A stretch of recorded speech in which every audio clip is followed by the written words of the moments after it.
Well, welcome everybody. This is another installment of Creative Real Estate Investing number 3. It's Saturday, and I've got two guests on right now, Ameen in Houston and Marc Oshiro, financial firefighter from Hawaii. We're going to dig into a few specific strategies and scenarios. So why don't we just kick this off, okay? Aaron, I'm going to start with you. I want you to just talk through one strategy that got you into a deal, and along the way, explain a little bit about who you are and what you have going on with your platforms, your school, and all that stuff. Sure. Well, thank you very much for having me on. It's a great group of people. Always excited to share a room with you. So I'm Aaron. I live in Houston, Texas now, but the deal I'm going to talk about is related to the very first deal we ever bought back in 2019 in Las Vegas. So my wife and I were living there. We lived there from 2015 to 2020. We bought a primary home in 2017, and we bought our very first rental in 2019. So a couple things I'll share. Number one, how we ended up getting our first rental was we essentially ended up foregoing a big fancy wedding. We had been saving a little bit of a nugget for that. And living in Vegas, one of the benefits is that you can get a minister over to your house in about 20 minutes if you want to. Or as Mark knows, you could just drive over to the Denny's and they got an altar right there at the host stand. So pretty easy to get married. Anyway, long story short, we decided to get married in our backyard. It cost $225 total. And we took all the money that we had saved up for our wedding and used it to buy our first rental house. But what I wanted to share is not about that first rental house. It's actually what that led to. And, the first rental was great. It was our foot in the door.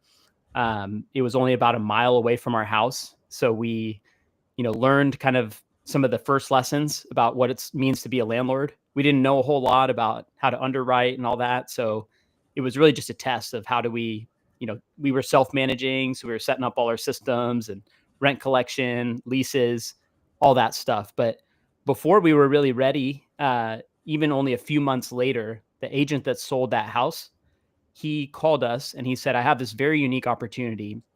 It's 2 houses that are currently under long-term leases with assisted living operators. And they're both mid-cycle. These partners own a bunch of them, and one of the partners wants to cash out. And so it's basically a right place, right time type of phone call. We got a opportunity to bid on these off market, and nobody else really got a shot at it. I just happened to be the one that got that phone call from our agent. He knew that my wife and I were trying to build a nugget for the future, that we had caught fire behind this idea of being real estate investors. But the only problem was we didn't really have a whole lot of money.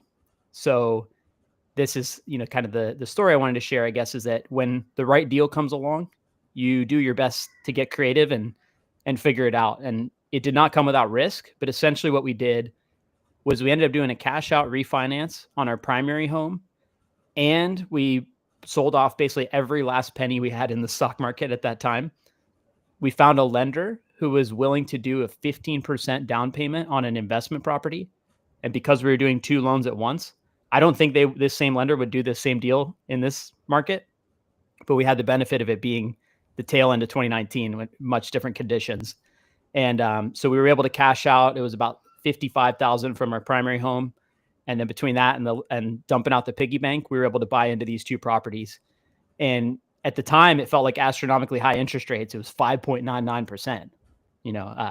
When in an environment where you could get a 3 on or a 3.5 on investment properties, that felt really high at the time.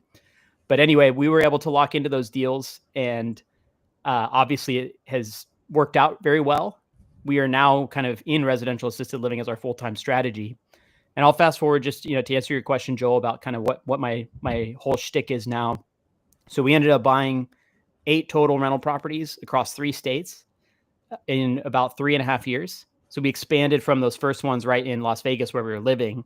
We ended up moving across the country a couple times and picking up some rentals along the way. And we built the skill set, some through trial by fire and some through meeting other people, getting coached by others, learning from mentors, and built the skill set of being long distance investors. And now I do offer and have coached a few dozen people on how to buy their own first rental property anywhere in the country. So remote real estate investing is kind of my sweet spot. And then most recently, my wife and I are now here in Houston building 2 ground up development assisted living homes in a suburb of Northwest Houston. So that's me in a nutshell. And those 2 assisted living homes that we bought back in end of 2019, that was at least one of the creative deals that I had in my story. Whew. Okay. I want to back up just for a second. So you're doing 2 transactions at one time, one investment property, cash out. Were you at that point? You were still living in the property. You're still living in the primary. So, if the lender's doing both those deals, because you were buying the new one as an investment property.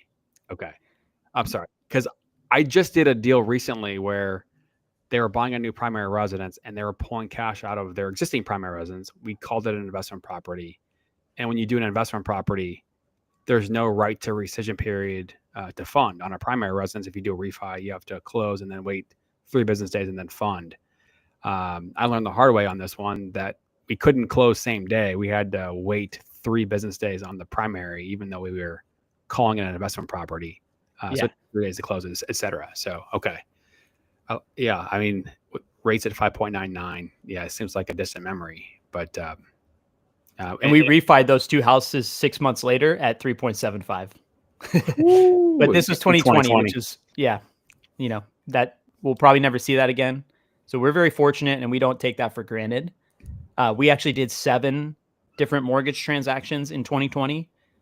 So I guess it's not like we had some foresight that things were going to change, but we did refinance all of our existing debt. And then we did a few different acquisitions in 2020 as well. Okay. So the majority of our portfolio, we were able to lock in at those lower rates. The only exception being a few properties we bought in Iowa a couple of years later that were in the high 5s and mid 6s. Okay. So we got some people in the comments. I'm going to get to that in just a second. Mark, go ahead and walk us through just one scenario for us, and again, who you are. I'm the financial firefighter. I'm out in Hawaii. I'm a full-time firefighter out on injury, workers' comp, waiting for my shoulder to have surgery. But yeah, just trying to help other people get started, get out of the rat race. But basically, I invest 6,000 miles away in Pittsburgh, invest remotely, got a good community I'm a part of, one rental at a time, a school community. So go check them out. It's only $20 a month. I'll put the link in the chat on my side. But yeah, go check them out. Aaron's a part of that also. He's doing a lot of cool stuff there. A lot of people reach out to Aaron for his residential assisted living things he's working on. I think I just messaged someone in school today, say reach out to you because they had something they want to talk about. But yeah, I mean, for me, it's more. I'm definitely on the boring side, long-term buy and hold. Definitely and interested in all these creative strategies, but for me, it's more just acquiring assets. I think the one thing I noticed, and they've posted it in school a few times, and I think a lot of people aren't familiar with a delayed purchase financing. So you purchase something all cash, and you can basically start the process to extract the equity out of it right away. You don't need a seasoning period. So if you talk to certain lenders and already have that set up in place, then, especially when I was first purchasing, everything was active. You had to have an offer that kind of stood out. So if you were able to present something with all cash, definitely, the sellers were more inclined to take your offer. And now a lot of people thought they'd have to wait a period of time to refinance to get that money back out if that was a strategy. But there's a lot of lenders out there that allow you to do a delayed purchase where basically you can start that process right when you close. So you work with certain lenders, you do make that cash offer. And I think, Joe, you also have a product, right, in your lending side. I'm not sure if you're still doing that, where basically it looks like you're making a cash offer in a sense, right? I don't know if I'm explaining it correctly, but you guys do have a lending product where the buyer comes in and it almost as if you're making a all cash offer. Is that correct? Yeah, we do. So I work for New American Funding. We've got a product where you can, let's just say you're doing a 5% conventional loan.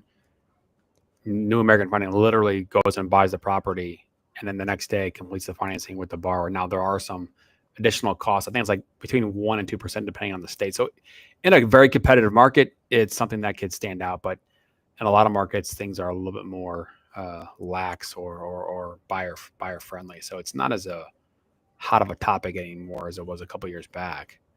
But I do want to ask you a question on the cash offer part, right? You know, if you had the ability to go get a loan on the property versus do a cash offer, looking back on that scenario, how much better of a deal do you think you were able to get because it was a cash offer and less risk to the seller? Yeah, I think the way I look at it now is definitely if you have the funds to do it, but that's the struggle for a lot of people is acquiring that funds to get started, right? But now that I look at it, that's kind of the position I'm in now, where I'm only looking at making cash offers possibly on these lower price point purchases because of where the economy is right now. It's almost like taking a lot of risk off the table for myself and just getting a good yield on it or cash on cash return. So let's say I'm getting, 10-12% right now, better than me keeping it in a savings account or whatnot. But now I have a lot less risk on the table and don't have to worry. And let's say if tenants are going to move out and I'm not under that pressure of having to place a tenant as quickly. So that's kind of what I'm looking at right now, is trying to find these properties that might fit that kind of right at maybe that 100K or below, so where I can make a cash purchase, and when rates do come down, then I'll refinance out and get the equity out. But right now, if I can buy it all cash and just take a lot of risk off the table. Awesome. So did you guys see the links that I posted from Restream here in the chat with your guys' YouTube links? Did that come through to y'all? Do you guys see that? I see it. It's on your page, right? It's going to pop up on your page, but I do see it. Yeah. Okay. But that means that if someone's watching one of your channels specifically, it's not going to come through, right? Yeah. Okay. So I'll figure that one out later. Yeah, I would just have to post it on my side or whatnot. But okay. Yeah. So if you're out there, obviously, we encourage you to check out Financial Firefighters YouTube page, and as well as Aaron Ameen's page. Go check out everyone's page because we're all streaming it right now. So go, if you're not subscribed to the other person's channel, go hop off real quick. Go jump over there. Please subscribe, but then jump back to mine after. That's right. We got 26 people total on the stream here, so that's pretty good here. The purpose of doing this, right? I mean, is to open up ideas and share strategies and continue to talk about these things. In my world, in the lending side of things, I started my journey doing, buying one primary residence at a time, turn the next one into a rental, scale, save up. Again, buy the next one as a primary residence, turn the old one into a rental. Then I started to get into some other multifamily, other things along the way. And the question that I asked myself as I'm talking to, friends, family, colleagues, and also clients, do these strategies still work? Does the buy and hold, does it still work in this environment where we have a lot of unknowns of what the market's going to do? And I guess I want to open it up to you guys. I mean, Mark, you bought a number of single family properties in Pittsburgh, right? And Aaron, you had your journey in different places. If you're talking to somebody today that's just getting started and they're going to acquire their first rental, however that may be, what type of expectations do you see or expect going forward versus where things were over the last, say, 5 or 10 years? Yeah, I think it's a great question, and expectations, like that's the right word to talk about, because a lot of people getting into single family long-term buy and hold rentals, it's really hard to reprogram your brain to the timeline that it takes to really see the benefits of that strategy. And that, I think, was also true 5 years ago. There just so happened to be this big tailwind of appreciation that was completely out of any of our control. Unless you're doing a forced appreciation strategy, then a lot of that was just kind of a gift from above. And that's not something that I would have expected back then. And that's not something I would expect right now. We can't really control that part of the strategy. But what you can do, and what I try to do when I'm talking to new investors, is help them understand something like an amortization table and how, the first 7 years of that is not very favorable, right? And you start to reach a compounding loan pay down after a certain point. And so if you're buying with kind of this idea that the first 5 years, you're going to see this big, magnificent return that's going to knock your socks off, it's pretty hard to find that unless you're buying stuff at a steep discount or using creative finance or, some of the, which is awesome if you can do. But there's also a pretty big population out there that does, look for things that are turnkey, pretty boring. And the intention is to just hold for the long term. So if you can broaden your time horizon and try and like impress upon people that this is not a get rich quick type strategy, the long-term buy and hold, then I think, people can make their own decision about whether that works for them. Because there are other ways to invest in real estate that are faster, but they typically involve more risk and probably a lot more time that you have to put in. So I don't know if that was a direct answer, but that's initial thoughts. Yeah, I mean, I think what you're saying is, just get back to your typical long-term time horizon. And that was what I felt in 2019 when I bought those houses too, was that it would not be an immediate benefit. It's great that some, in Las Vegas where I was investing, for example, that there was a huge wave of appreciation, but there's also a downside to that, right? Now the city's barely affordable for people that want to buy, first-time homebuyer houses. And it's also not a very strong market for investors to come into now. And so there's a flip side to every coin when it comes to, markets running up like that. And there are markets out there that have a little more slow and steady appreciation and are still reasonable entry points even today. I'm going to tell everyone, and we talk about it in the one rental at a time community, is 5 years of suck. Like the first 5 years are going to suck. And I think a lot of people are noticing that. I mean, even if, you look at even like Bigger Pockets, it really feels like they are changing their message now. They're going through a lot of changes right now. It seems like they've gone away from this 100-unit portfolio, no money down, all this, creative finance type stuff where, you're not putting any money down and people got these expectations that were unrealistic. So you can see that they've even kind of pivoted from their message.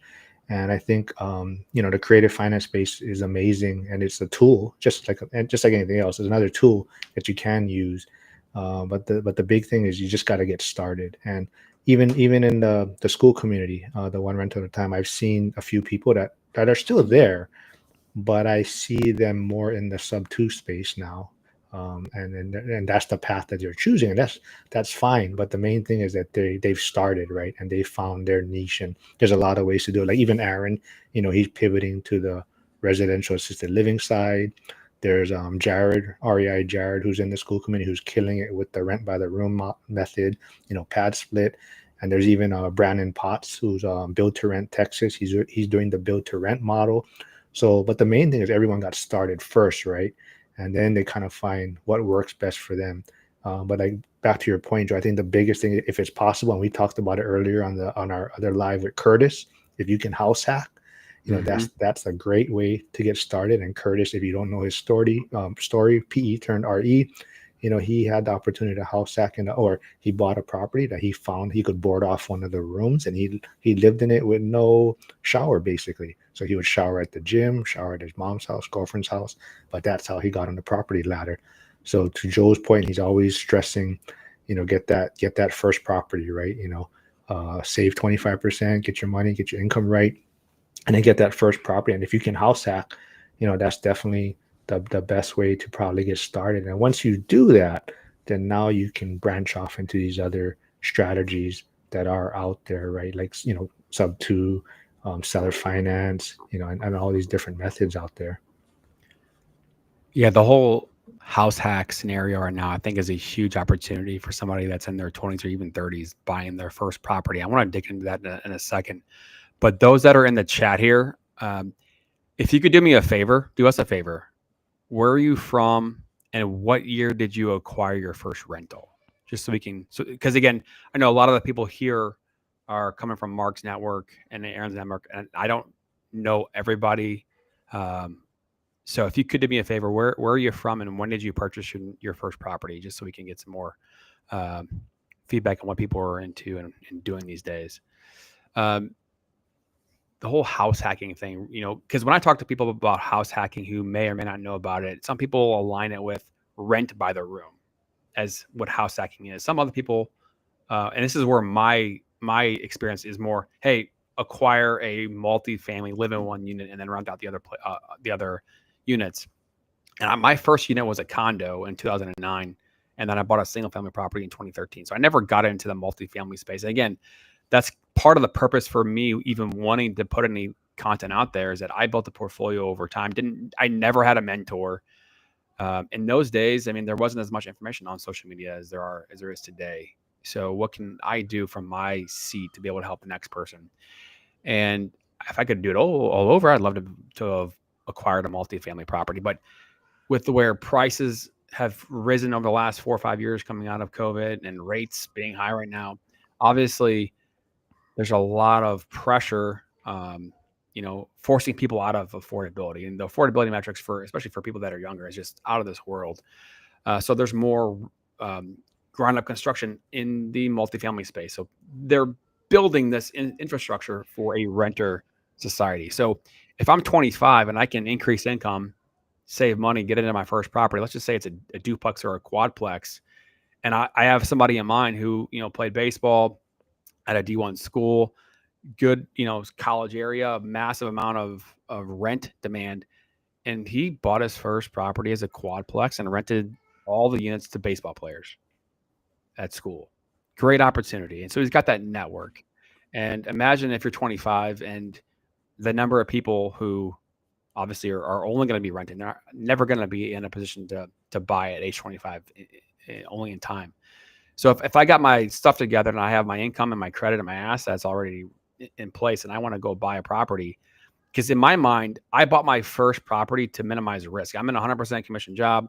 If anything happens to my income, if something happens, what do I do? I bought in St. Louis, in the center part of the county, that I knew that if something happened to me, that I could rent it out in a heartbeat. And so if I'm young, that's what I'm thinking. What can I do to minimize risk? And then if you have that lane of demand of rent, it's a major opportunity. So Aaron, in Houston, right? There's a lot of ground up construction. There's a lot of duplexes, a lot of opportunity out there to potentially house hack. But property taxes are high in Houston and Texas compared to other places too. You being in multiple markets, I mean, any thoughts on that house hacking mindset? Yeah, so I'll share a few things. First of all, none of my rentals are in Houston, and that's not necessarily because I have anything against it here, but part of the benefit of being a long distance investor and being comfortable with that is that I'm not constraining myself to only invest in my home market, because I do think there are downsides in Houston. You mentioned taxes, that's totally one of them. Insurance is insane. I got a renewal yesterday that was for the second year in a row. It went up 40% last year and 26% again in this upcoming renewal cycle. And so insurance, it started when I moved into this house 2 years ago. It was like $3,400 a year, and now it's a little over $5,000. And that's just insurance. And taxes also went up. And so from a investment standpoint, whether you're house hacking or buying an investment property, that is not sustainable. And that's not stuff. It's not like you get the benefit of the principal. If you have a high principal and interest, at least, again, that amortization table, you're going to get the benefit of that over time. Tax and insurance, yes, you can write it off, but it's not helping you build wealth, especially if it's going to increase like that. And, so picking a market, I do think is important, to factor in stuff like we're basically getting punished for weather-related risk. We've never filed a claim on this house. We have a pretty clean claim history. And not to go too far into the insurance rabbit hole, it's just an example of something that is, I think, worse in some markets than others. But also, to your point about actual house hacking, if you don't want to share walls with people and you don't want to live in the same house at the same time as people, we did 3 separate times, live then rent.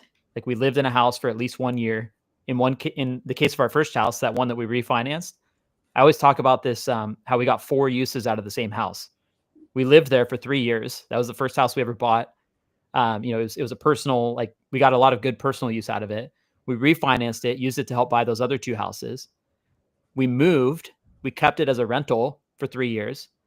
And then we were able to sell it and use the capital gains exclusion because we had lived there 2 out of the last 5 years. And so we were able to sell it at a substantial gain and not pay taxes on those gains, and then use that to buy more real estate. Right. So if house hacking and the idea of sharing is not, doesn't fit into your current lifestyle or is not a sacrifice that you want to make, there is that kind of idea of live then rent too. But to your point, I mean, if at the time that I started finally getting into real estate, I was already almost married and then married, right? Like by the time we bought our first rental, we were married. And so I think our willingness to make those kind of lifestyle sacrifices was, we were kind of past that point, for better or for worse. If I had known about all this stuff when I was 25 and had more flexibility, I probably would do exactly what you're talking about. I would have found a duplex or a triplex or a quadplex, because I do think that's one of the best ways to duplicate and like compound, build your portfolio quickly without necessarily putting yourself underwater. And then to your point too, like I would make sure I'm in a stable enough position with my salary and my ability to continue to increase my earnings. I love your strive for 25 message, because that's kind of how I was at the beginning of my real estate journey, is that I was equally focusing on growing my W-2. I know you had me on your podcast a while ago and we talked about that, but it's like I was focused on growing my earnings so that I could continue to afford to do these things. And that was my way of de-risking, was that if something went wrong or turned south, I would be able to afford the payments. So I think, yeah, I'll stop there.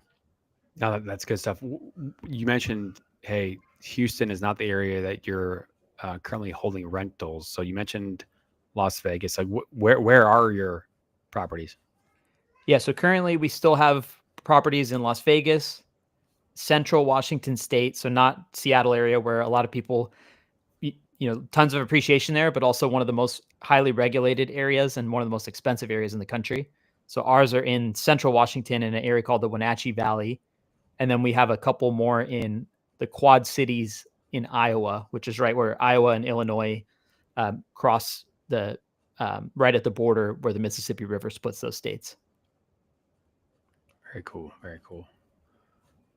Mark, one of the things that I remember seeing a clip, that I think it was Zuber that was saying this on your show, that, when you have that annual rent increase of say 3 to 5%, that it's more than just, a modest increase in rent, the gross rent. It's, well, if your net profit is say 4% or 5%, well, that 5% of gross rent could increase your net profit up to 40% or 50%. You have that massive increase of the net profit with that annual increase. So any thoughts on that, or and more kind of a backdrop on that with your portfolio and just Zuber in general in terms of just the philosophy? Yeah, before I go, I want to give a shout out to Bree, who is tuning in. If anyone's looking for some real estate in Tampa, go reach out to her. I put her YouTube channel private chat to Joe if he can share it on your platform. But Bree's going to be on my channel soon and do some lives with us. But you have to go check out her social media, Instagram. I'm sure you get some kicks out of it. But if you're looking for some properties out in Tampa, go reach out to her. But she is hilarious, so go check her out. And there's her YouTube channel right there, so go subscribe also. But to Joe's point, yeah, I think we always, so I think it's Zuber, but also Dion always talks about it too. Is not only the rent increase, it's also looking at like property management. So like a lot of times you may factor in 10% for property management, for example, and you're looking at it from the gross standpoint, right? Or let's say your rent collected is $1,000 for the month, and you take 10% off, you're paying $100, right? So you're looking at it as, it's only a 10% expense. But if let's say your profit is only, your cash flow is only $200 for that property, right? And now you're paying a 10% or the $100, which was 10% of the gross. That's basically 50% of your net profit, right? So if you look at it from that standpoint, and that's just even like the rent increases, right? You're looking at it, instead of looking at it from the gross rent, you're looking at it from the net cash flow. These small increments do add up on the cash flow side and the expense side. So any way that you can, lower these things or even increase in a small way, it goes a long way. So there's a lot of people like Dion talks about it quite a bit. Everyone should know Graham Stephan. He's a big YouTube social media influencer, but he talks about how he was in real estate before. He's definitely kind of transitioned away from that, but that's kind of how he lost his properties in a sense, right? He had these rental properties, but he never increased the rents, right? So even small amounts would have kept his profit up, but he didn't raise rents for like 10 years or so.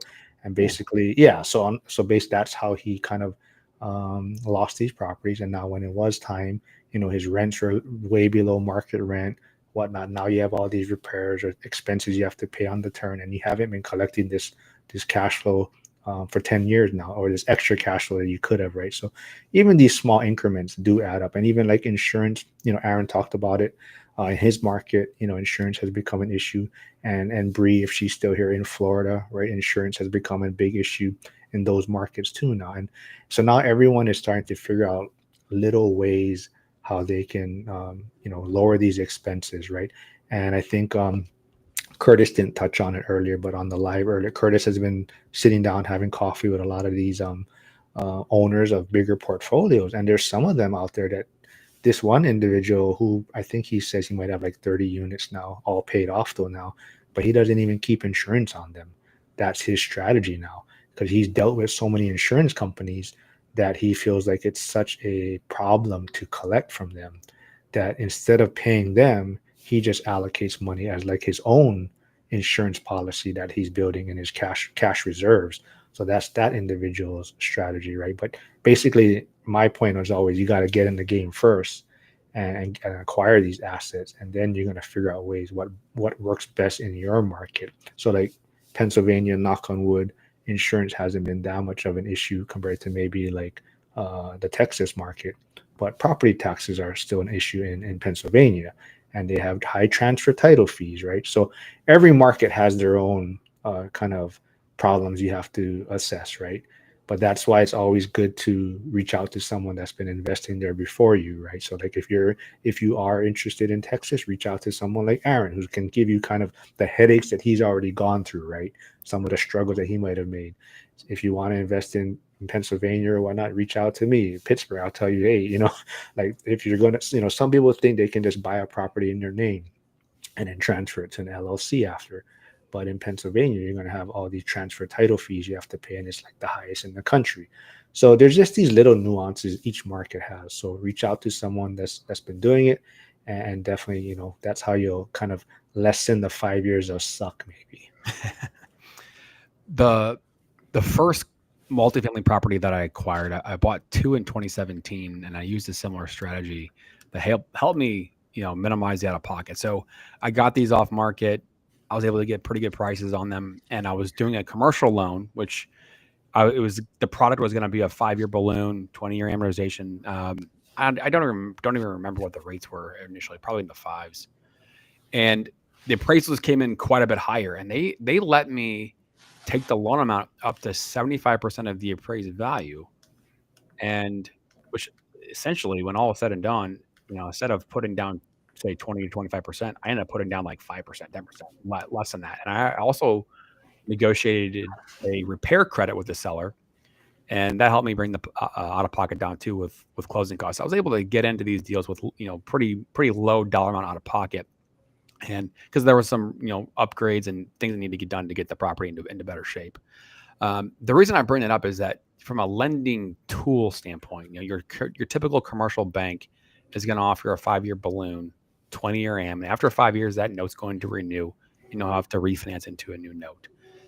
From a standpoint of lending, then you've got now DSCR loans, 30-year fixed, that are out there. You have your traditional conventional loans, 30-year fixed, that are going to be in your personal name, Fannie Mae, Freddie Mac. For Aaron, in your journey, when you're navigating conventional loans, getting into more deals, more complex, how did you navigate the different products, and which ones have you used along the way? Yeah, I've had a pretty boring standard journey for the most part. Again, being kind of lucky that we were dual W-2 income, and we bought rentals, and each one was positive cash flow position. We were able to show profit on our taxes, so they weren't it wasn't held against us in our DTI. We had strong DTI, even though we were layering mortgage after mortgage after mortgage. So all of our rentals are on standard 30-year fixed conventional loans, every single one. Mm-hmm. We've done cash out refis. We have multiple HELOCs at this point, which is nice. Because we did 3 separate live then rents, we actually were able to put a HELOC on 2 of those with pretty substantial equity.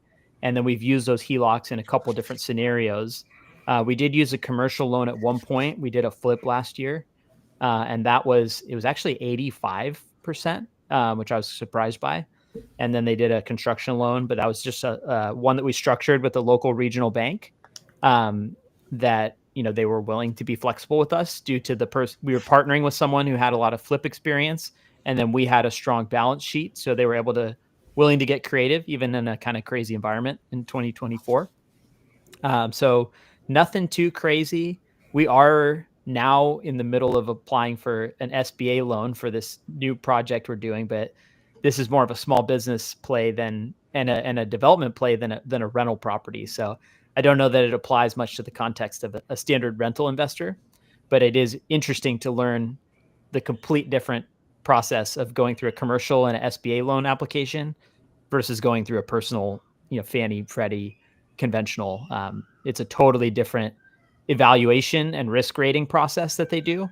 And they're kind of looking at you holistically as individuals and then applying it to the situation that you're going after. So in our case, it's starting a business. So I think that's the brief overview of the landscape of lending we've used. No, thanks for sharing that, because just recently I had a question about the number of conventional loans you can do. I mean, in the old days you were maxed at 4, and now I think it's 10, 20, depending on a couple different scenarios. So there's definitely options out there if it makes sense. We held 9 at one point, for whatever that's worth. Okay. Yep. And then Mark, the stuff that you did along your journey in Pittsburgh, I think you were doing these all on LLCs, and I think you set up individual LLCs for each property. Is that right? Or how did you structure that? So not legal advice or any tax advice, but I would say if I was to do it again, I would not do that. All my properties are in their own individual LLC. And I get, it does make, for me, it made sense to use the LLC for the DSCR lending, and maybe Joel can cover later what DSCR stands for and what it means. But it made sense for me to use the LLCs for the DSCR lending because my debt to income was fairly high due to the property value of my Hawaii residence.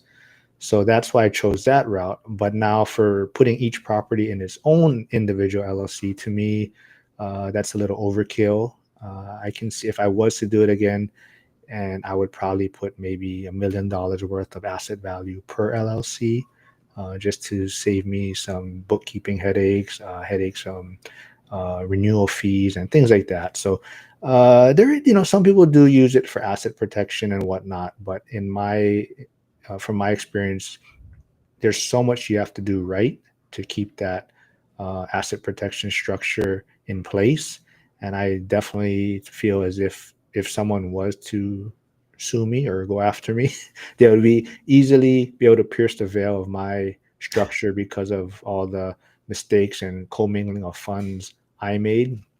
So definitely it can work, but you do have to have a lot of things set up properly. And in the beginning, you're trying to just figure things out. And I think I don't know if you guys know who Cody is. Also, Cody Davis from Cody and Christian.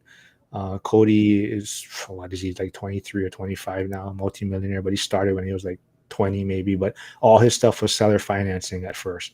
So he had no bank loans for the early part of his journey. And he was just acquiring multifamily spaces in his market, all seller finance. But even him, like in the beginning, you're trying to figure things out. So like, you got an expense that comes up, and I think he touched on it in one of his Zuber videos recently, but you use a credit card. He had a 0% interest loan credit card. He got the funds through, I forget, there are different platforms out there. I forget the names of some of them.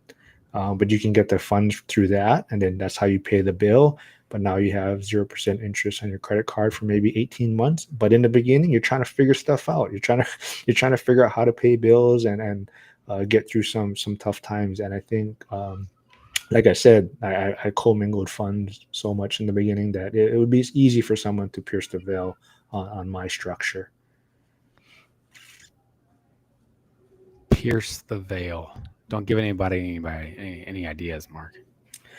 Yes, like I said, not legal advice, no tax advice here. Just a lot of shenanigans this Saturday, having fun, sharing our journeys. So. Do you think any of your tenants know about your social media stuff and YouTubes and how amazing you are on these lives? That's another thing, right? So I do think that there's some people, and I won't mention names, like in our school community, that is part of their concern too, right? So even for them, they have set up their structure to where they have set it up to they are very anonymous to their tenants. They are self-managing, but they do have like the whole separate phone line, like the business phone line. You have the business email. You're basically contacting them almost as a business. And there's people that do that, and they have everything set up that way. But it's a lot of work, and you have to kind of trial and error and see what platforms work for you, if there is softwares that will provide the services you want. So I'm sure if someone wanted to, they could find out that I'm their landlord in a sense, or the owner. But at the same time, I don't think people have that much time on their hands too, right? For the most part. I think people aren't concerned. They're like, I'm trying to pay my rent and then go to work and do my thing, right? Yeah. And just a quick shout out to Mark. 100 and something subscribers away from 1,000. So if you don't subscribe to Mark's channel, find it. The funny thing is my subscriber count jumped quite a bit when you took a break from my coming on my lives. Dude, gift that keeps on giving. That's what I do here. Hey, the other Bears fan is here. Now we can really start. So sorry, guys. It was not supposed to take 5 hours to golf 18 holes. I apologize. No worries. Thanks, Chris Iannotti in Nashville, for jumping on here. Yeah, I mean, in our messaging thread before this, just throwing it on thick with, hey, talking smack on Bears fans when you in St. Louis don't even have a team or an NBA team. I mean, just kick me while the cards are down, man. I appreciate it. Your baseball team is kind of subpar too, but your hockey team gave it a shot this year, man. They had a chance, Yeah, I've never seen something like that. Game 7, winning by 2 goals, 2 minutes left. We're the 8 seed. They're the number 1 seed, and then we just give it away. 2 goals, then 2 minutes, go to overtime, and lose. I would encourage you to watch the Blackhawks Blues series 8-9 years ago. It was very similar. I'm sorry. Yeah, you guys, always had our number. Always had our number. That's just how it is. That Patrick Kane, all those guys. Kaner and Taves. Yeah, we still love you though, Joel. It's okay. That's all good. That's all good. I'll cry later. But no, we're talking about creative real estate strategies, and I was asking Mark about tenants finding him because his channel it's literally your channel is about to blow up. I mean, growth is not linear; it's exponential. So I think before we know it, you're going to be like 50,000 subscribers, like 2026. It's probably around the corner. I just want to get to 1,000 first. That's what I want to do. I'm skipping steps. Sorry. But no, Chris, you come from a little bit of a sub-2 background in that world, and I think you've shaken hands with Pace Morby. Maybe what's going on in that world. Yeah, I think I've been devastated in the real estate business several occasions. Right, I started selling real estate in 2003 in Chicago as a young guy. Started working with investors, started selling flips, and figured out like, why am I selling them deals where they're making 100, plus K on these deals, or buying and holding and making all this money, and started buying properties myself. Like on the south side of Chicago, we could buy properties for $15,000 to $20,000, rehab them, and put Section 8 tenants in them and cash flow, or just sell the deal for like a flat fee, you know what I mean, to roll it into the next deal. That was 2003 to 2008. I started seeing people coming to me buying homes with cash and a shoebox with no doc loans. And I was with it. That's fine. But that market obviously crashed 2008, 2009. And I went into the oil pipeline business, doing work, buying land for oil pipeline companies. And so when I got back into this business, around 2018 or so, I was buying properties myself to flip, and I noticed that banks were getting a little bit more strict about who they lent money to, right? And my credit wasn't always awesome. I had cash, but my debt to income was kind of out of whack because I bought properties that I was flipping or buying and holding, and had a hard time borrowing money from banks the traditional route.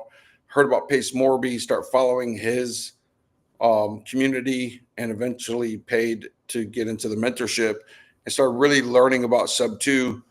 And obviously, sounded too good to be true. You know, that you could buy a house without a bank involved, minimum down payment, cash flow, like gain the plus side on the tax deferment side. You know what I mean? Of taking the depreciation and then obviously increasing the equity on the property, inheriting a better rate than what I could get at the time, right? So yeah, I did get to meet Pace several times. It is a great community. It's not cheap. And a lot of agents are completely clueless to the whole thing.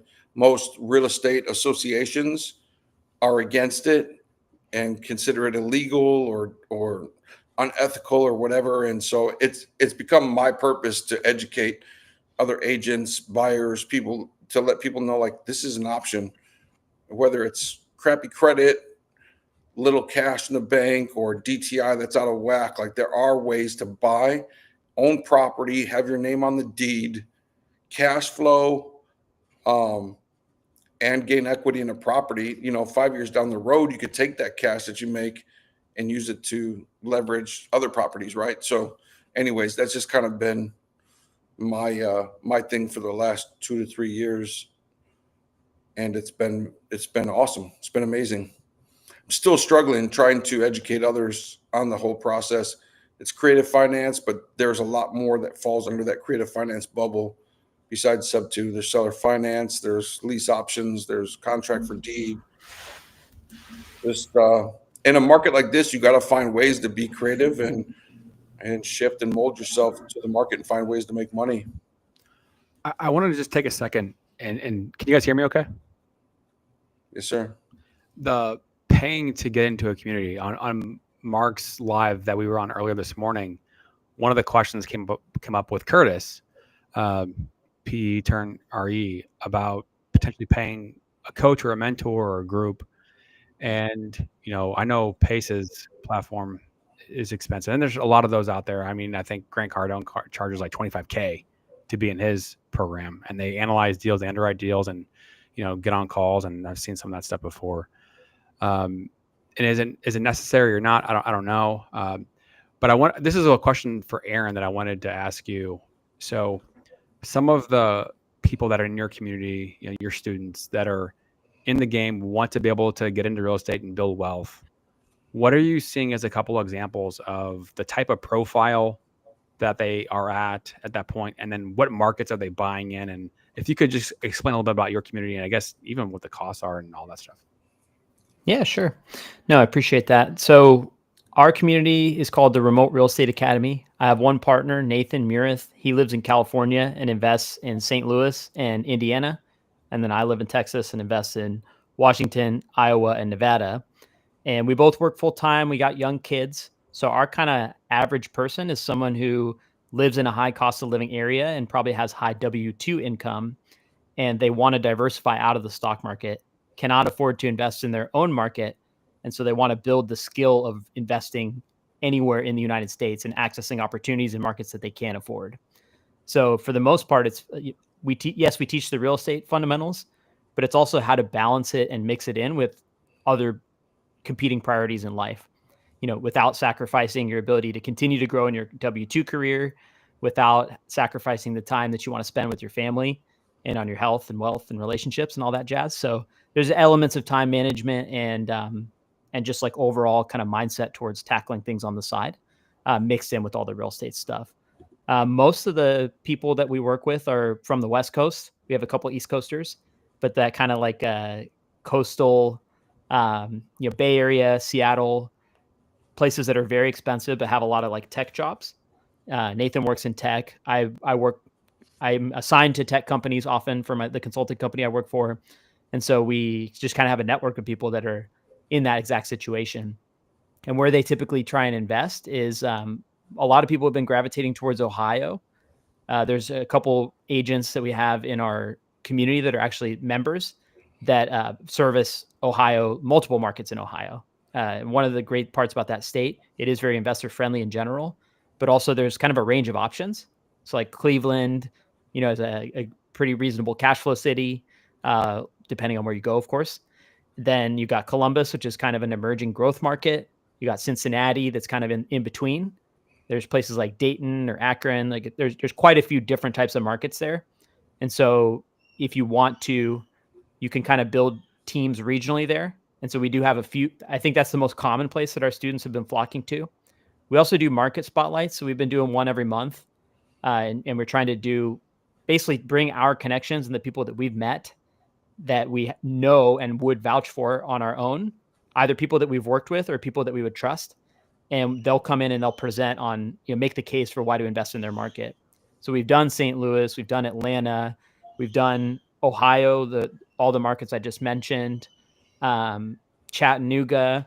So we are trying to just kind of create a pipeline so that if somebody joins our program, yes, they can find their own market, but they also have access to our connections and our team. So they can learn the fundamentals in our program and then apply them as they, build out their team. And if they want, they can fast track through those connections. The costs I'll share, right now, like we have kind of a couple different programs. So if people want to join the community itself, the annual membership is $1,500. And basically, that gives you direct access to Nathan and I. We're in there. We respond to questions. It's pretty much you get same day answers if you ask a question there. We do host calls. And we also have a feature called Hot Seats where basically we have a Calendly link. And if you have something you want to work through, we have availability across different time zones so people can book a call. And I haven't seen any other programs that have that level of access at that price. So I've been, would like to believe that's great value at that price point. And then we also have a kind of done with you version where it's like even more access direct to us. And we will actually work with you all the way through the entire process. We'll help you vet the markets, build your team. And that's right now we're charging about $5,000 for that. And that's a 6-month engagement. You get direct pipeline into us with even a little bit more access and calls, and we'll sit down with you one-on-one and work on your deals, whatever you need. So we've enjoyed that a lot. Like I said, we've had a few dozen people come through since we launched in 2024. And it's one of the most fun things that I get to do. And thanks for letting me share about it. Yeah. I mean, real estate is not for everybody, but I think we'd all agree that real estate is for us. And there's a reason why all of us got into real estate. And there's certain things that we probably all felt or feared going in, and then you get into it and you overcome things and you learn things and whatnot. For me, the holy grail, what I call the holy grail, that just the light bulbs opened, was being able to do a cost segregation in 2021, and just massive tax deductions, cash back. And that's a whole different story. But fear, right? Like the fear of the unknown. And anybody want to share a little bit about kind of what was holding them back from maybe getting in earlier and what helped them get over the hump to start? Well, I think Curtis, PE turned RE tuning in, but I think he had a question possibly for Chris, maybe. I did see that. Yeah. Do you all have a preferred calculator or spreadsheet for creative finance? So I will say that that's a great question. And I think that is the biggest make or break subject that really needs to be investigated by any potential investor is, look, it's all relative, right? Like markets change, rent, income changes, people's situation is fluid. There's not a set calculator. Like, when it comes to flips or it comes to buying a piece of land to develop, there's hardcore formulas that we use. And if the numbers don't look right at the end of that formula, it's not a deal. But when it comes to creative finance, it really depends on little things, right? Like, is there public transportation close by? Are there jobs in the nearby area? What is the market rent? in the area, but not just market rent. You got to look at the class of the neighborhood, right? Like there's A, B, C, D neighborhoods that will fetch more money for rent. And when you talk about doing co-living like we do, renting by the room, like what is the need? What is the just like anything else? What's the demand and what's the supply?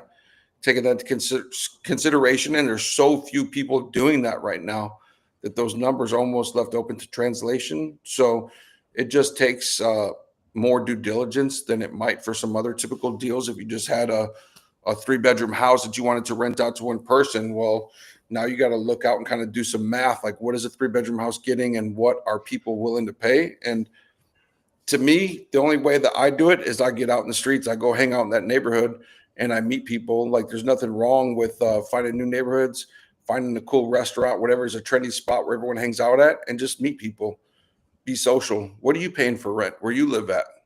Is it a nice place? Is it brand new? Has it been recently remodeled? Does it need some work? Is it a little rough? Is there, you know what I'm saying? And kind of figure out what the market trend is, and not relying on AI or relying on Zillow or any of the other apps and tools that are out there, but actually getting on the ground and talking to people grassroots and figure out what they're looking for. Do they need amenities or do they not care? They just want a place where they can hang their hat and get a job close by and get on the bus or whatever. You know what I mean? So creative finance is such an untapped market and untapped tool that it's going to take some more elbow grease to really figure it out. But it's a great question. Do you remember Michael Haynes, Chris from the Bears? That's Curtis's uncle.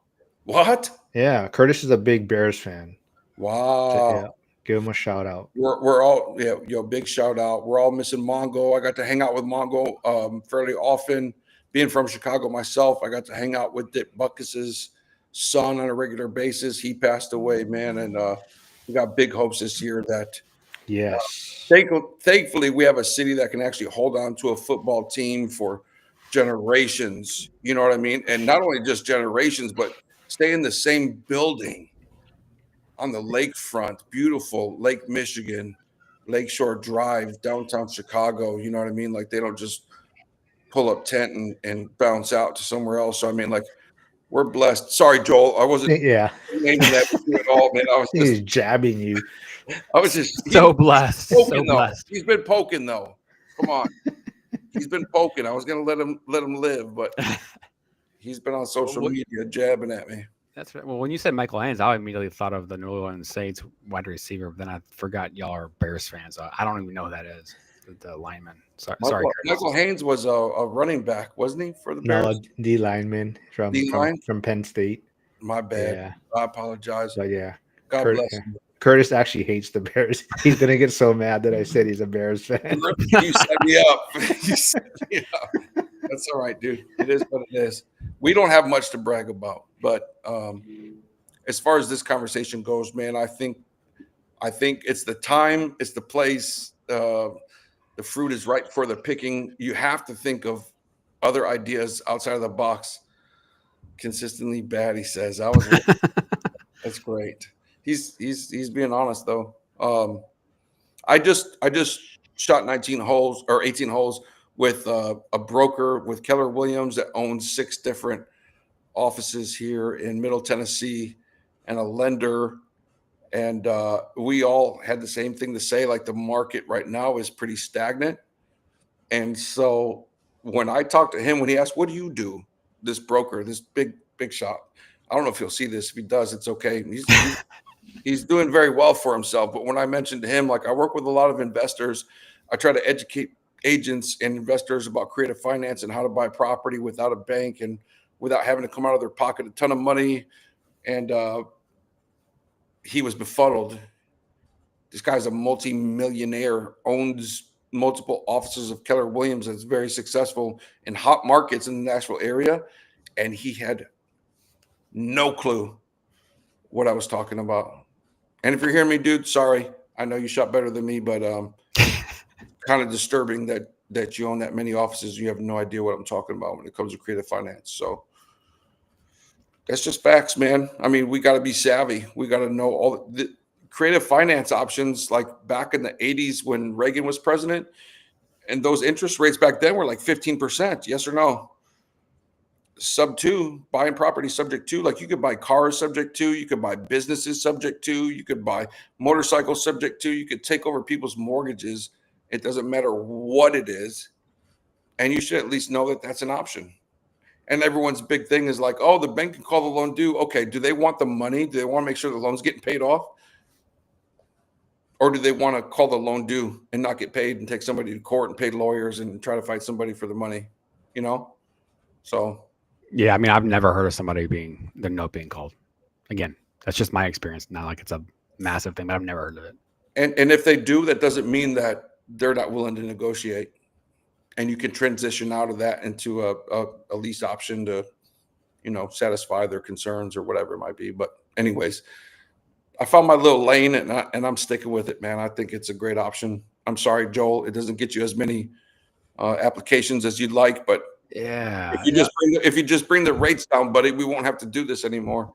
I know. I'll put in a call in that won't be answered. No, I want to just take a second and talk numbers, right? So I'm going to give you a scenario of something that I'm working on right now. And then Chris, if you could, provide an example or something closer to a real example. But I mentioned this on the live earlier. I mean, I've got a warehouse that I'm working on. The lender wants 30% down. Initially we had the term sheet out putting 20% down. But as we got deeper into the deal, there's some things happen with the zoning and just some of the details on the property when we got some of the inspections in. They wanted the buyer to put down 10% down more, so a total of 30%. And the buyer didn't want to do that because they wanted to conserve some of their cash to do some improvements to the property. Mm-hmm. So the seller and buyer agree to do a seller carry. So a second note that's recorded, as a subordinate lien on the back end. And on the commercial lending side, this is more. It's more. It's okay within guidelines to be able to have this above board on paper be recorded and also in the contract. Whereas on the residential side of things, you're going to set up a second escrow. You don't want to give the seller carry stuff to the lender, et cetera. But I think it was a 4% rate, 2-year balloon on a 30 grand was the payment. So just something that it helped the buyer be able to get in with the amount of money they wanted to have in, and both sides agreed to it. And we're closing next week. So that's just one scenario of a seller carry. The buyer's going and getting their own new financing, seller carry on the back end established at closing. So for you, Chris, what's one example that you've seen that got a deal done? I would walk away from that deal in a heartbeat. I wouldn't touch that with a 10-foot pole. A 2-year balloon. Like, what kind of equity are you going to be able to build up in 2 years? You know what I mean? To have that balance, dude. You know what I mean? In my opinion, I'm just saying. Yeah, they've got a lot of cash, so they weren't worried about it. See, brokies like me don't understand that. You know what I mean? Like, just me specifically, in my experience, I bought and sold a ton of commercial real estate where I would find commercial properties with a distressed seller. The place was in bad shape, roof caving in, looked like a dump. Me and my guys would come and talk to the seller, negotiate a deal, contract for deed, to where I didn't have to come up with a down payment. The deed wasn't in my name, so I didn't get those benefits of ownership, cost segregation, and all that kind of stuff. But what I could do, because I had people that were in the trades, we would fix those buildings up, increase the value. We had a low payment every month. We would find a way to produce income from that property, get it paid off right away, and take the equity that we built up from grassroots and cash out, sell it, and take the equity and go buy something else a little bit bigger, a little bit better, with no bank involved at all, period. Like, the seller becoming the bank is the best opportunity possible, right? You don't have to go through the approval process. There's no FICO scores involved. There's no bank statements involved. There's, none of that stuff. And I know that's rare, but I mean, like, anybody that's trying to get started in real estate, if you want to get into commercial real estate, find a distressed property, a distressed seller that's willing to work out terms with you directly. Take your equity that you could build off that property, and now you have some cash to work with, to where you can go to Joel or a bank and be like, hey, I've got $50K, I want to do this, and this. Now you got some skin in the game. And that's what they want to see. I mean, Joel, correct me if I'm wrong, but the banks want to see that you have some skin in the game, some cash in liquid. They don't want your 401K. They don't want your credit cards that you have. Like, they want to see cash sitting in the bank, seasoned, and that's my mind state. But again, I'm from Chicago. I moved to Southern Illinois. Properties were easier to come by. Sellers were more willing to work with a buyer like me. You know what I mean? So again, it has to do with the market too, and what your exit strategy is too. Like, what do you plan to do? We had one building that was divided in the middle. One half, we opened up a motorcycle and car mechanic shop, and the other half, we had an event space where we did weddings, we did benefits, we did all that kind of stuff. And between the two, we increased the value. We could prove income. We could show that the place was valuable. I bought the place for $25,000. This is in Marion, Illinois. God bless everybody in Marion, Illinois. It just got hit really hard last night with tornadoes and stuff. My kid's house was involved as well. Bought the place for $25,000. I don't remember what it was, on contract for deed, fixed it up, proved that we could make income out of the building, made some cheap repairs. I sold it for $125,000. That guy came in, did some work. He ended up selling it for $650,000 like 2 months later. And I was not happy. I was very, very disgruntled. I was mad. I missed out, but I still made a nice return. You know what I mean? And now that that's where they have like the high school graduation ceremonies and weddings, all kinds of stuff. They turned that place into something really, really beautiful. Damn. I bought it. It was falling in. Like, the roof was in bad shape. The bricks on the wall were caving in. I mean, it was in really bad shape, but I made a good return. And it doesn't hurt that the downtown Marion, Illinois area has been built up with restaurants, boutiques. The location was really key. We got a question in here about seasoning. And Mark, you alluded to this earlier with paying cash for a property and then being able to get the financing right away. It's called delayed financing.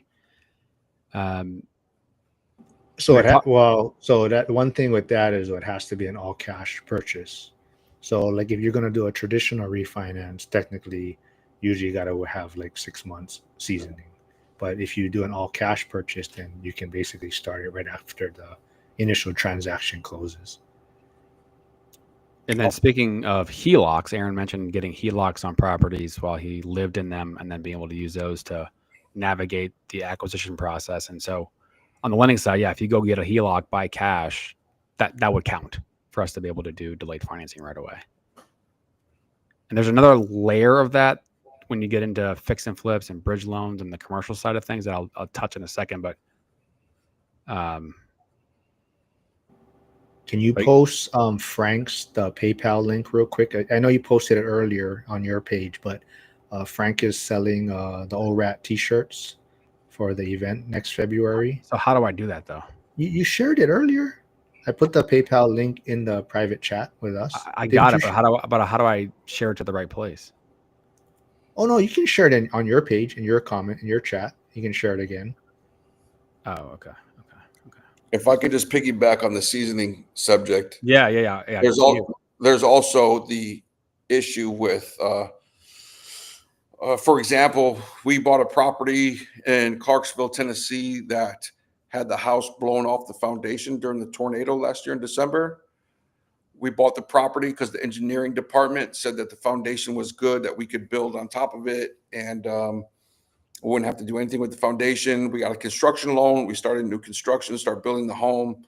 There were some issues with the water. We needed certain kind of pumps and stuff to get the water from the city up to the house. Long story short, when we tried to transition from a construction loan when the work was done to a DSCR, because we made it into a basement level that had 3 bedrooms, 2 baths, and we had the first floor that had 3 bedrooms and 2 baths. We were going to do this co-living thing where like the basement apartment had entrance and exit out the backside, and then the upstairs had the front door access for 3 bedrooms. So we were going to do this multi-family co-living space and wanted to transition into DSCR. And transitioning from construction loans to DSCR wants to see like 20% cash liquid seasoned for a certain period of time. I don't remember if it was 6 months or 12 months, whatever it was. We didn't have that cash liquid just sitting in a bank account. We could get it from an outside source, from a transactional, funding source, or we could get it from a 401k, you know what I mean? And they were not with it. We could not do it. We had to sell the property, and totally miscalculated our move and what we thought was going to be a huge cash flow opportunity, and something we could hold on to for 5 years and, walk away with 100K and roll into something else. Like, totally backfired on us. Plus, like, construction ran longer than we thought. And like I said, the inspections and all the kind of stuff that the city wanted was not what they said it was going to be. So it's a risky thing. Like, seasoning cash and that subject is a big deal. It's something that definitely needs to be looked into. And what are all the prerequisites for different banks? Different lenders are different. They don't care if you add a third party, just put them into your LLC and they show that they've got money in their bank. That's good enough. Even if they just joined your LLC yesterday. I'm just being honest. I don't know if that's like unethical or something I'm not supposed to tell anybody, but No, it's all good. Yeah. yeah, On the commercial side of things, yeah, it's all above board. Yeah. It's just kind of crazy though. Like, because as soon as the deal's done, you're taking that person out of your LLC. It's like, really, it's just for smoke and mirrors, like, just to show you that we have access to some cash that we really don't. Like, I feel like banks definitely want to make sure they're getting paid, but they're definitely super strict, and some of the stuff needs to be a little bit more flexible and look at the exit strategies more than they do just the numbers. No offense. Aaron, you want to wrap up with Curtis before you leave? Curtis's question, because that's basically what your community is all about, right? Yeah. So there was a great question in the chat. Any tips for high cost of living area? I'm in Washington State. So I guess a couple thoughts on this, right? Not everyone is comfortable with the idea of long distance investing, but I would also challenge everyone to consider, like, what are you willing to tolerate when it comes to investing in your home market? So I'm not sure. I forget exactly where you are in Washington. King County is notoriously difficult to invest in for several reasons. One is the actual cost, but two, and probably more important in my mind, is the regulatory environment. I'm all for tenants, being protected within reason, but it is, to the extreme there. And being a landlord, you can get trapped in certain situations there that can pretty much completely wipe out any profitability from a cash flow standpoint. Stuff like evictions, even rent increases, anything like that. So I would just question, like, what are you willing to tolerate in order to be able to invest there from a regulatory standpoint, and then also from an affordability standpoint. There's only a few strategies that can really work in areas like that don't involve saving up 25% down payments. We talked about house hacking. We talked about live then rent. A lot of people in Seattle in particular are doing the ADUs now that the zoning, there was a big change to the zoning a couple of years ago at this point, I think. But I am a big fan of considering building the skill of remote investing, because I think it allows you to, instead of boxing yourself in to whatever the constraints of your local market are, you can at least expand and think, what am I really trying to accomplish with investing in real estate? Am I looking for tax advantages? Am I looking for cash flow? Am I looking for slow and steady, long-term appreciation with people paying down my loans? Like, what is it that I'm specifically trying to achieve, and in what timeline? And then you can map to a market that makes sense. That's kind of the way I have grown to think about high cost of living areas. And like Mark said, that's kind of the purpose of how our community came to be. If you were here at the top of this conversation, I was talking about how the first rental we bought was 1 mile away from our house. So it's not like I, came out and was like, oh, I want to invest long distance. But it morphed over the period of 6-7 years now into me understanding that was a good skill set for me to build in order to be able to meet wherever I need to with my own strategy and goals in finding new markets. So I think it's not necessarily a tip for investing in that area, but it's more of a challenge to consider, is that area the right place for the goals that you have? And I'd be happy to have a conversation with anybody offline. I did mention I got to go here because my wife is outnumbered by our 3 young children, and I got to provide some relief before I get in trouble. Yeah. But I welcome anybody to reach out to me. I love chatting about this stuff. And you can find me on my YouTube channel. I'm on X. I'm on Instagram. Very easy to find. And I love chatting about this stuff. So please come find me. Aaron, thank you so much for joining and spending time again. There's one thing I want to just throw at you real quick. Yeah. Tall and Skinny's Nashville zoning, Iannotti, why are they able to build two things on one lot? What's the zoning allowability there? The influx of people that we have come into Nashville is so obscene. The opportunities to find housing is very minimum. Just yesterday, I saw a report that the property values in Davidson County have gone up from 45 to 54% just in the last year. So if you bought $1 million house, it's now worth 1.5 in 1 year. So it's absolutely ridiculous. I really like what our boy Aaron is saying, dude. Congrats to you. I really feel your energy, dude, and wish you nothing but the best. Me personally, I need to feel, touch, and have a stranglehold on anything I invest in. But man, everyone that I know is doing remote, and it's working for them. It's good. Just me personally, I need to be able to put my finger on the pulse. But yeah, Nashville's crazy. Anybody that is looking to invest in properties that are income producing, that is growing as far as equity goes, Nashville is it. Whether you want to develop and build, or you want to buy a fix and flip, or you want to buy something older, like I kind of specialize. My partner, Jana, I'm going to get her on here with us. She's a feisty one. She's like Puerto Rican and Sicilian from New York. We work together. She deals with downtown Nashville and Davidson County. I kind of deal with everything on the outskirts. I don't mind driving. I did $3 million in business in Knoxville, Tennessee last year. I like the outskirts where I was just golfing at, dude. Like, beautiful. So much. It's slowly moving out that way, east, west, towards Chattanooga. It's growing. So I want to try to be ahead of the game. And I mean, you have golf courses, you have a beautiful lake, Center Hill Lake. You've got event centers. It's still growing, and Nashville is filling up so fast. The traffic is so bad that people are starting to look outside and starting to extend their, commute time for work and opportunities. So 1 hour from Nashville, beautiful lake, marinas, golf courses, like that's kind of my focus. I'm looking to be ahead of the game and not try to play catch up with people that are already knee deep in it. So Tall and Skinnies, yeah, man. I mean, they have to. If they want to fit enough people that are trying to move into Nashville, they have to allow people to build two houses on one lot. Otherwise, they're going to have to go somewhere else. They're going to have to move to another city. All right, Aaron. Thanks, man. It was fun catching up, man. Had a blast. Thanks for having me, guys. Thanks, Aaron. Aaron, You're always a professional one.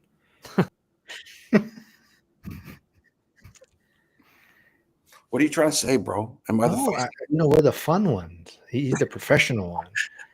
It's Mojo talking about backsides in the chat. I Mojo's trying to get your channel canceled, man. At least he's doing it on your channel. At least he doesn't sit. Mojo and Ryan, dude. Chris, you mentioned though, building 2 units on one lot. Is that what you said? Yeah. So Hawaii's trying to look towards that also, to put 2 ADUs per lot now, depending on the size. But there was funny. So I've been doing this thing with Zuber, one rental at a time, going through his comment section and kind of looking for the spicy pushback comments. And there was one that interested me. Someone was talking about that, about how we are looking for solutions, smaller homes, building more homes per lot. But that person's kind of comment was more like, is that where we are in America though, or as a country, right? Where we are, is that the solution, right? Like, are we building smaller homes? Are we trying to just find ways to accommodate these living situations by putting more homes on these lots? And is that, not saying it's wrong, but it's more like, is that where we've gotten to? So I just found it more interesting than anything, where someone's perspective was more like, oh, so our solution is just to make things smaller now so people can have a place to live. Dude, that's the kind of stuff I like talking about, man. Like, let's get into the meat and potatoes, like the traffic here is already so obscene that to go 10 miles, it takes you almost 1 hour. And unfortunately, the fact that we have no state income tax makes Nashville really attractive. The fact that it's supposed to be I don't want to get to politics, but it's supposed to be more realistic type of thinking as far as politics and lifestyle goes. Nashville has effectively been turned into a California or Washington, or it's a very liberal city now, and there's no turning back now. Though we've had enough people from California that have moved here that have turned things into what it is today. Man, we're like, to go to dinner in one of the neighborhoods, like everyone thinks of Nashville as just Broadway. Broadway is one neighborhood, man, and like the locals don't go there. There's 12 South, there's the Nations, there's East Nashville. There's so many cool neighborhoods with great boutiques, restaurants, like really cool, trendy places to go to. But there's been so many people that have moved in. First of all, first-time home buyers, forget it. That's not even an option for you. You cannot afford, unless your daddy's rich or something, you can't afford to live here. And to try to get around as a local, to go to a restaurant, it's Saturday night, right? I want to go have dinner with my girl. Going downtown or anywhere near there is not even an option. So, I mean, like, it's unfortunate that this is where it's come to. And not only is anyone noticing that and trying to pull back the lever and be like, maybe we should slow down on the development and trying to cram as many houses as we can into one lot. Instead, they're ramping it up and they're making like the permitting and the zoning for it so much easier for people, which is great for developers. They're making a ton of money, but those developers don't live here. They're living out where I was at, like out in Smithville, like out by Center Hill Lake, like an hour away from the city, where they have 20 acres and a nice property and everyone knows each other's names, where like in the city, everyone's starting to get packed in like rats. It's starting to feel like Chicago all over again on more than one level, like ideologically and also like physically. So it's kind of sad to watch at the same time. But I mean, when property values are going up like they are, how are you going to deter anybody? It's a good investment, whether you like it or hate it. Like, yeah, absolutely. Yeah, I thought it was interesting, like how like you said, some people's perspectives, the way they're coming at it, and like we like I keep touching about the one rental at a time community, but Millennial Mike is a part of it, and he was just on a live stream, kind of it was almost like an 8-on-1 debate where it was on Raging Tomato. Yeah, he was on the Raging Tomatoes live stream on. They have like a throwdown Thursdays, but it was basically landlords versus is landlords overlords or something like that. But that was kind of the debate, and there was a lot of people just hating on landlords and looking at it as they're the problems.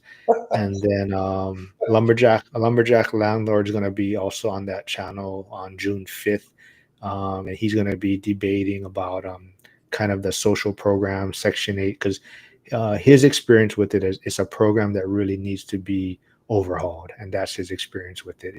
And he's coming at it as where some of his portfolio is the Section 8, and he says it is a pain to use, right? And there's a lot of issues there, and he's not against Section 8, he's against how it's being operated in a sense.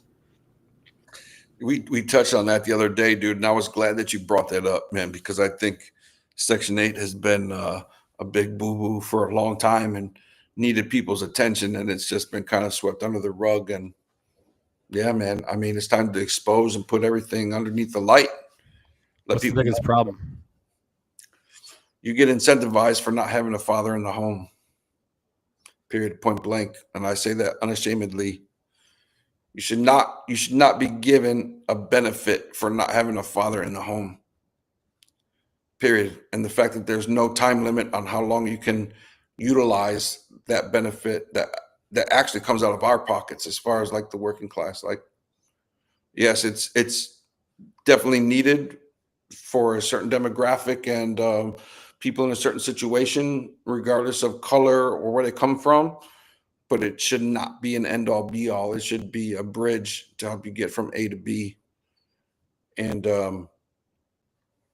anything that incentivizes not having one parent in the home is a problem, in my opinion. If that's one of the only limitations, right? If it's not open to everybody, it's only open to that subset, then that's like, why are you incentivized to have a less than advantageous family situation, and that's the only way you can get that benefit. Sounds like a setup for me. Like, why does it matter if both parents are in the home or not? If there's two parents and they're trying to make ends meet and they can't make ends meet, then they should qualify for those benefits. Why does dad have to be excused from the scenario in order for us to help you? I mean, bro, Yeah. we can go on for days, and I'll make a lot of enemies, I'm sure, but I mean, it's facts. It is what it is. We'll tune in June 5th to Raging Tomato, and Lumberjack Landlord will probably be making some people cry on that platform. Love that. Yeah, so he Okay. he has no filter, and he will definitely hurt some feelings that night, I'm sure. There's guys, y'all know Tom Cruise, this guy Tom Cruise that does these social media like live streams with his private, his yacht and his multi-million-dollar mansion from Miami and all this kind of stuff, and he's preaching section Different 8. Tom Cruise. I don't think I Yeah, know no, it. not the actor. There's like a nerdy looking white dude like that we would all want to beat up if we saw him in person. He's just so smug and condescending. But anyways, he's made his money on Section 8, and he makes it sound like it's so easy. And it's for someone that has tried to do properties and make them eligible for Section 8 rentals. Like, it's not that easy, man. And the problems that you inherit, like, bro, it's not. Everyone wants to make it look so easy, right? All you got to do is buy these properties, turn them into Section 8 properties, and just collect your rent every month from the government, and you're good. Like, no, bro. Like, it's not that easy. Mhm. But anyways, we can go on for days, man. I love the subject, though. It's a great conversation. I want to ask you a different question. So the tall and skinnies put 2 units on one property. Take the zoning out of it. If you were to do it instead, build a quad unit, 4 units on one property. It's different than your tall and skinny, because that's going to be maybe a family living there, right? But like, let's say you're talking about, your first time home buyer, and instead of buying a single family house or a condo, buying a quadplex, putting 3.5% down, and then renting out the other units. What are your thoughts on that in terms of new construction, if they were to open up zoning for that? Yeah, if you were smart, that's what you would be doing. I mean, that's what I suggest to anybody that's looking to invest in new construction, is like, build multifamily. I mean, it only makes sense. It's easy math, right? Like, so there's a difference between building the tall and skinnies, where you're putting 2 houses on one lot that are super long. You can do something called an HPR, where you can add, even my man said it, ADUs, like additional dwelling units, DADUs, detached additional dwelling units, building properties in back that are multi-units of a property that's facing the street. If you were smart and there's an alley out the back, I would face them back to back. You know what I mean? So you have a separate entrance and exit. But what a lot of people are doing here is they're building one property in the front. They have a driveway that shares an easement or shares access to the property in the back. It looks like hell to me. And traffic wise, if you have people coming in and out at different times, like, it's got to be a nightmare. It's got to be not fun, but that's what other people are doing. But obviously, Joel, like, do the math, right? Like, multifamily is always, you're always multiplying your income, man. Anytime you could build 3 levels up and build 2 or 3 bedroom units times 3 in 2 different buildings, you got 6 units on one lot now rather than 2 houses. I mean, simple math. So building, because I think there's restrictions from just code, right? Like, if you're more than 2 levels, then you have to fit other types of requirements for building code. If you're, say, 3 levels and beyond. Yeah, it just depends on where you're at. So every neighborhood has their own, codes and expectations. Some neighborhoods, if like a lot of people have not been doing that in your neighborhood, you could probably get away with it if you pay the right amount of money and do it the right way. But if your neighborhood is ate up, like the whole block is 3 flats, HPRs, they'll only accept so many people, concentration of people in one neighborhood. So it's just a matter about you, like, being perceptive and getting ahead of the game and getting properties on those blocks in those neighborhoods that no one has really already. It's gentrification, man. That's what it is. To be honest with Yeah. you, you know, in order to get those buildings at a low enough cost to where like the construction and all the infrastructure and all that kind of stuff makes sense, you got to be ahead of the game. And so people are doing that now. Like neighborhoods like Bordeaux. Bordeaux used to be, man, like you could not drive. I don't know if this is okay to say, but like you used to not be able to drive through there. It was really, really bad. Buena Vista. This is all on the north side of downtown Nashville. Literally across the street from Nissan Stadium. If you go on the other side of the highway, there's projects that are still there. Very, very dangerous back in the day.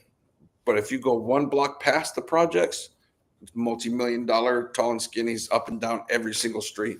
East Nashville is like ate up with it. So now they're venturing out. Now they're going into Bordeaux and Buena Vista. Like they're good opportunities. You could buy houses for $200,000-300,000, knock them down and build 2 houses and sell them for $900,000 to $1 million a piece. You know what I'm saying? So it's sad to see because now you're pushing out those people that have been there for generations. Where are they going to go? They're running out of places to go.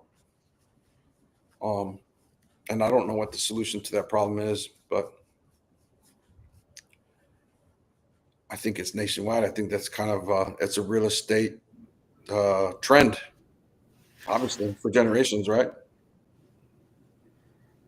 But no one wants to talk about that. We're not supposed to talk about it.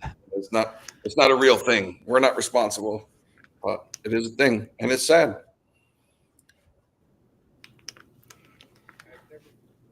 I've never seen Philip Stone Investor LLC here, but thanks for tuning in. Don't forget to hit the subscribe and like button. But he says, how can I JV deals with you? Not sure what market you're in. Chris is in Tennessee. Joe's Missouri primarily. Joe, are you still in Florida doing stuff? I'm in Pittsburgh. So yeah, reach out to us, man. Joe will get you the cash. I'll find you the deals. And Mark will referee the whole thing for us. That's right. Make sure no one gets. Phoenix and Dallas, he says. Okay. Oh, you just missed Aaron. Aaron, he's in Texas, but not necessarily that. Yeah. Yeah, I think there's a lot of development going on in Plano. There's some big businesses building over there, and more development going on in Plano, Texas, north of Dallas. There's, Dallas is a unique market. Dallas is huge. Arizona is a good one too, man. I know a lot of people that operate in Arizona. It's definitely not for me.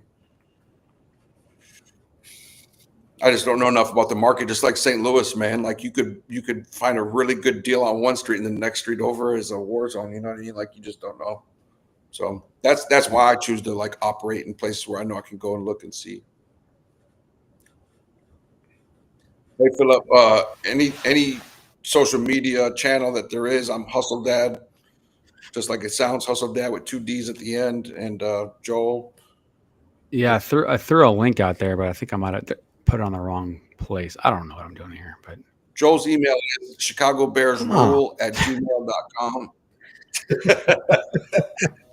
I love Chicago at gmail.com. Yeah, Philip Store. Oh, maybe your messages are lagging a bit, but I'm in Pittsburgh. I live in Hawaii though. I have investment stuff here, but that's not my primary market. Chris is in Tennessee. Joe's in St. Louis or Missouri, I should say, Florida. But yeah, reach out to us all over social media. I'm Financial Firefighter pretty much everywhere. So yeah, just message us, reach out, man. I appreciate Cool. being here. Yeah. Thanks for understanding that I was late. I really apologize about that. That was not expected. I mean, that's just less pain, less Bears bullshit pain that I have to endure. So I'm okay with it. Dude, right? Yeah. We didn't bring up Steph Curry or the Warriors or anything though. At least You know what pisses me off is that there's all this talk about how Anthony Edwards took out LeBron, he took out KD last year, and he took out Steph. Steph didn't even play. How do you say you took out Steph and he didn't even play? He was hurt. So that's my beef. That's my own beef. So there you go.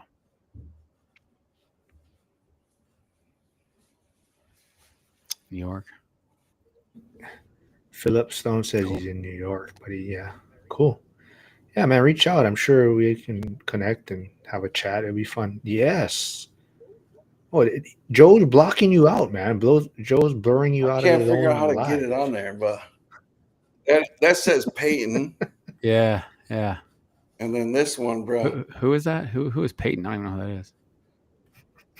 Are you I'm gotta sorry, be dude. Gary Peyton, the third, the second. Oh man, Oh, it's not Jesus working, Christ. dude. But yeah, this is a Curry jersey I just got. Oh, okay. I can stand for that. So we can still be friends. We can still be friends. Yeah, yeah. It's ticking now. It's ticking. It sounds like a threat, dude. Didn't you just dodge a tornado last night? Shit, I did. Yeah, thankfully. So my kid's house next door leveled from a tornado yesterday. Yeah, His house, what part of Illinois did you say? Broward? Marion, Southern Marion. Illinois. Yeah, Marion. Damn. yeah. Yeah, man. I was looking out for him. Great convos, man. We need to do this more often. I got some people that want to get in too, that want to talk about their little strengths and weaknesses as well. I love this, and the one thing that, and Chris, you missed this. You know, talking about expectations in real estate. This is the thing that gets me fired up.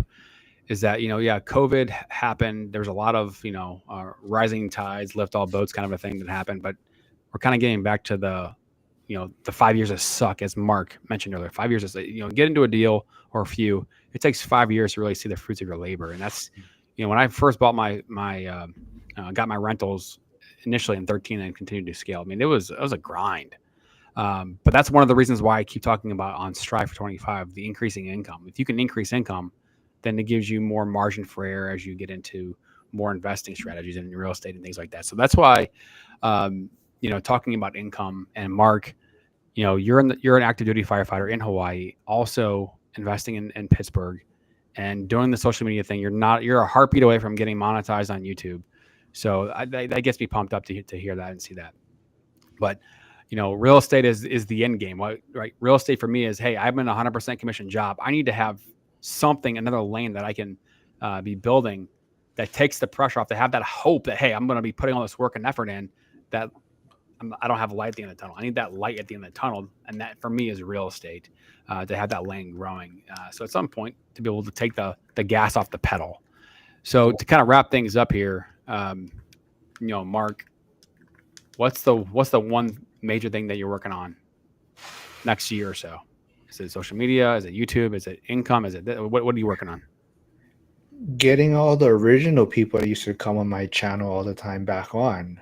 All you guys just disappeared. You, Lauren, Sierra. Matt's been coming on once in a while, but you just disappeared off the face of the earth, man. But got to get you back on. But James, I saw your message on Instagram. I thought you said that your channel grew so much with me gone. I thought that was a good thing. It is, but it has, but it is more entertaining when you're on. I get better reels out of it.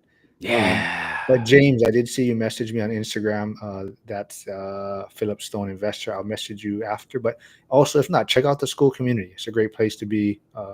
Michael Zuber's One Rent at a Time school community. We're all over there. So come check us out. But yeah, mainly just I'm actually really just contemplating the fireside. Like I said, I'm out on the Dion is here on Instagram messaging, said Mark is working on his next marriage. Yeah, I got that. I got my. And I hear sirens in the background, bro. Do you got to go or you okay? No, I am out of work right now. I am out on workers' comp, and we talk about government inefficiency. So I am sitting here waiting. It's been 4 weeks since I'm waiting for my surgery to be actually scheduled. So I saw the doctor who confirmed surgery is required. So that was 4 weeks ago, and I haven't heard anything yet. But Dion, if you guys don't know, to go check out Dion Financial Talk on YouTube. Amazing channel, and he will definitely get you thinking on different views. You know, you can get the usual cookie cutter financial mindset blueprint, but Dion will definitely have you looking at things from a different perspective, and really just kind of understanding what your path is, I guess, really making you look at things and not realizing that you need to work till 65, right? And sometimes retiring early actually is better. Like, know your end goal, right? And I keep touching on it, and it was kind of an eye-opening moment for me. Like I said, that individual, there was an individual on YouTube, social media, that passed away very quickly, or suddenly, I should say. He had blood clots in his lungs. He was a big investor. He was in laundromats, and he kept working because he was making a lot of money. And like I said, it's very eye-opening that tomorrow's not guaranteed. And yes, and Dion says, I want more people to think like Joel. Because Joel, I think he really likes your strive to 25 mentality also. The save, get on that stair step method, right? Is Joel frozen? I think he is frozen. In So more ways than one. yeah, I don't know. I don't know if we're still streaming or not, but Joel looks frozen on my end. But Dion, yeah, Joel's a good guy. Chris is also doing cool stuff in Tennessee. But I don't know. I don't know if we're still streaming here. It looks like it's stopped. I don't know. I'm still hearing you, and I see the clock still ticking. All right. Well, I don't know what Joel's doing, but we can't end this thing because this is Joel's feed, so he's gonna have the one that has to end it. Joel, unglitch yourself. Joel, If I can share something real. Oh, he's out now, but he'll come back in, I'm sure. all right. So I don't want to end it. I can't end it. Can I just share something though for anybody? Go ahead, man. For anybody that's listening that has a desire to try to figure out how to crack the code, right? Like how to find generational wealth, how to build an investment portfolio. Listen, man, I will say this to anybody that's listening, whether this gets replayed, reposted, or you catch it now for the one time and only. I have had multiple opportunities and multiple experiences of having success, whether it was flipping properties, doing 4 or 5 at a time, or whether it's been owning properties and renting them out, long-term buy and hold opportunities. Ultimately, where I'm at right now, man, is it's back to the drawing board. And that happens. And it happens multiple times. But like the goal has to stay the same. The resolve has to stay the same. Cannot give up, get discouraged. Like there are things that are out of our control, whether it's COVID, whether it's the mortgage market crashing, whatever it might be. You're going to witness ebbs and flows, right? But the resolve and the commitment and the understanding that like real estate investing is one thing that is not going to change. It's not going to go away. It's always going to be successful if you play your cards right and surround yourself with the right people. And I think that's been my biggest lesson. There he is. That's been my biggest lesson, is to stay surrounded by people like this that are always positive, that are always pouring into you, that want to see you succeed. It's not a competition. It's not about let me brag and show you what I've done and but other than that is to like share, here's my secrets, here's what I've done, here's what's worked for me. And those are the people you want to surround yourself with. So I guess I just want to impart some encouraging words. You might live in a city where your football team ditched you. You might not have, a rock solid baseball team or whatever. But if you're interested in investing in real estate and you're committed to it, man, it's always going to pay off. Just stick with it. Don't back down. Find ways, find alternative opportunities and get creative and be willing to learn and listen. And one day you could be just like me and Mark and not like Joel. Welcome back, Joel. Yeah, I think I'm lagging. My computer just like started making some weird loud sound and just froze. I don't even know what happened. Did you hear me? I got hacked. Did you hear me? What Dion said about you? No, you were just saying that. I got disconnected. Yeah, so Dion Financial Talk was tuning in from Instagram, and he said, I want more people to think like Joel. Oh, damn. So I really think he likes your stair-step method, the Strive for 25 platform. Because he's definitely like that. If people don't know him, his Bigger Pockets episode, The Lazy Investor, is what really got a lot of people interested. And, he's never touched his equity. He just does the long-term buy and hold, no short-term rentals, none of that. And that's his strategy, and it's worked for him, and he's killing it. And he, like I said, I think he definitely makes people think and see things a different way. But like he said, he wants more people to think like you. No, that's awesome to hear, and I've never really been able to connect with him directly. I think I commented on a couple of his lives, and he acknowledged me. But yeah, I'd love to be able to connect with Dion at some point. And when I think about opportunity, I live in Florissant, which is the northern part of the St. Louis County, and it's an area that, in terms of just geography and price points, it's a lower end price point than some other areas. And so, you know, when I'm talking to an audience and I look at the stair step method as an opportunity, because Frank, right? He's investing in rental properties in St. Louis, but on the northern quadrant of the metro area. And so if I'm 25 years old and I'm living the northern part of St. Louis County in Florissant or Blackshack or Ferguson or whatnot, and I can buy a property as a primary residence, let's say $135,000, live there for a year or two, save up by the next one, turn the old one to a rental. Why let somebody from California, 4,000 miles away, buy this as a rental? Why can't I go do it as a primary and be local and do it right? So that's one of the things that is part of the things that I'm working on internally here in St. Louis. Like you got to go. No, somebody's from Italy in the chat. I was saying hello. Hello. Woo! Damn. That's San Francisco. Sorry, dude. I didn't mean to interrupt you. I was just hand signaling, saying hello. Yeah, no, but there's a small homeschool that I've been doing some work at throughout the school year. I go in every Wednesday, talk about entrepreneurship content and challenges. And they just did as a last challenge for the school year, they eight kids are in this high school class. They created a short film. We did a content day where we showcased the film. We had entrepreneurs come in and the kids did the interviews, and then we're in the process of editing it. And so trying to be able to showcase and teach some of these income skills, increase income, be able to save more money, and then be able to invest. And then it's guys like us and women that are out there putting out content and educating of what's possible. That's the thing I think is just so valuable to be able to connect those dots. But at the end of the day, I mean, social media only goes so far. Being able to do things in person, like you mentioned, Chris, you want to be able to touch that real estate. Sometimes you have to be able to connect with people on the ground level to be able to make an impact. And so that's one of the things that's a big passion of mine with these platforms. So it's cool to hear Dion say that. I might need it. It's more of his help to be able to reach more people. That's something that the guy I was with today, I told you about him, Joel. He's a AI guru. This guy is like so dialed in on this stuff.